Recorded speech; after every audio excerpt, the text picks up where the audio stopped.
Доброе утро, зрители Стоп Гейм! В эфире Инфакт.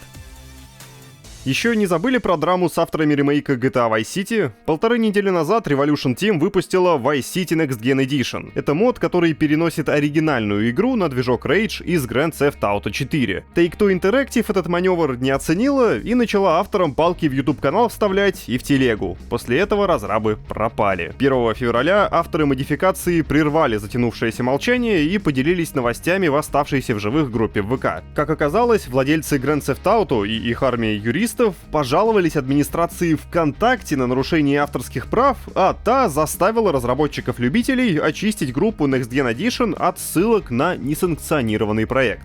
Ну то есть формально с модераторами социальной сети вышла на связь не сама Take-Two, а фирма Entertainment Software Association, которая представляет интересы могучей корпорации. Членов Rev Team, судя по всему, это застало врасплох. Эх, нигде не спрячешься от кровожадных юристов Take-Two. Свершилось! В сети появился первый официальный геймплей ранней альфы новой Battlefield, которую разрабатывает красавчик Винс Зампелла. Пару клипов показали в рамках анонса... Нет, не следующий Battlefield, а проекта под названием Battlefield Labs. Это сервис, который создан с целью активного вовлечения аудитории в развитие серии. Такой вот тест-сервер с красивым названием. Через Battlefield Labs геймеры могут преждевременно опробовать готовящиеся игры и оставить свои отзывы, на основе которых разработчики будут улучшать и изменять запланированный контент. Для того, чтобы принять участие в грядущих тестах, геймеры должны пройти регистрацию на официальном сайте EA. Ссылка лежит в заметке на нашем сайте. Но пока можете особо не торопиться. Игроков допускают лишь из Европы и Северной Америки, да и очередь на вступление в программу огромная. Придется подождать.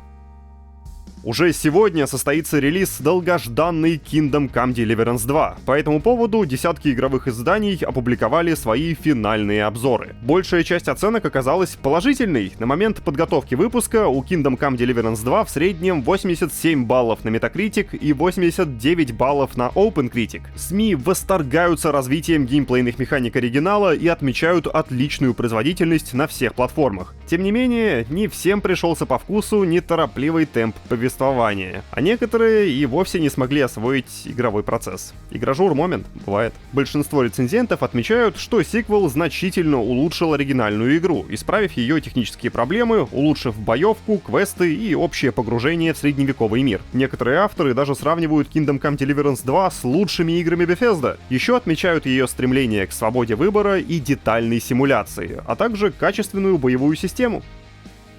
Анонс The Talos Principle Reawakened многих удивил. Внезапно авторы из Crow Team решили пересобрать оригинальный принцип Талоса 2014 года, который и сегодня выглядит, в общем, неплохо. В воздухе повисло два вопроса. Нахрена? А главное, зачем? Ладно, один вопрос повис. Разработчики решили на него ответить и опубликовали большой материал, в котором вкратце рассказали об истории создания Reawakened и отличиях проекта от оригинала. Как выяснилось, идея пересказать старую историю языком Unreal Engine 5 возникла во время производства The Talos Principle 2. Вот кусочек их сообщения. Как только на горизонте замаячил 10-летний юбилей игры, мы подумали, что многих новых игроков испугает ее возраст, и начали размышлять над уникальными возможностями, которые нам подарит ремастер. Мы поняли, что таким образом можно одним махом перенести оригинал на движок сиквела, улучшить его графику, внести корректировки, которые нас волновали много лет, и представить мир Талос новому поколению геймеров. Конец цитаты. В общем, Reawakened — это не просто перенос знакомых ассетов на 5-й Unreal, это полная переработка игры. И внешний вид подправят, и геймдизайн докрутят.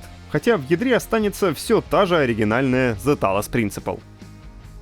Последние годы дела у Capcom идут весьма недурно. Игры продаются, фанаты Resident Evil и Monster Hunter радуются. Вроде бы. В подтверждение этой мысли издательство обновило показатели в списке своих платиновых релизов. По ним хорошо заметно, что некоторые игры-миллионники даже спустя много лет после их запуска продолжают приносить стабильный доход. С начала осени 2024 года игроки купили больше 1 миллиона копий Resident Evil 4, 900 тысяч Monster Hunter World Iceborne, 700 тысяч Monster Hunter Rise и 500 000 Resident Evil 2. В заметке на сайте можете глянуть инфу о других тайтлах издателя, но суть понятно. Классные игры продаются очень хорошо и очень долго.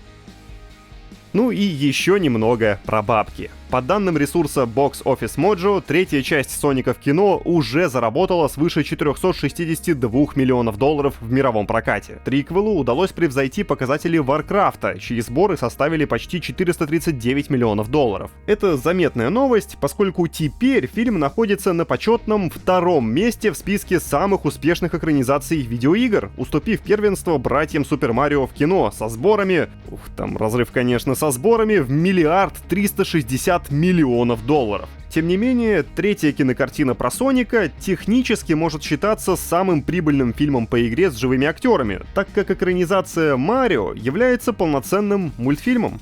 А вот и все новости на сегодня. Как обычно, приглашаю вас на сайт. Там и других новостей куча лежит, и видосиков интересных достаточно. Не забудьте про лайк и хорошего вам вторника.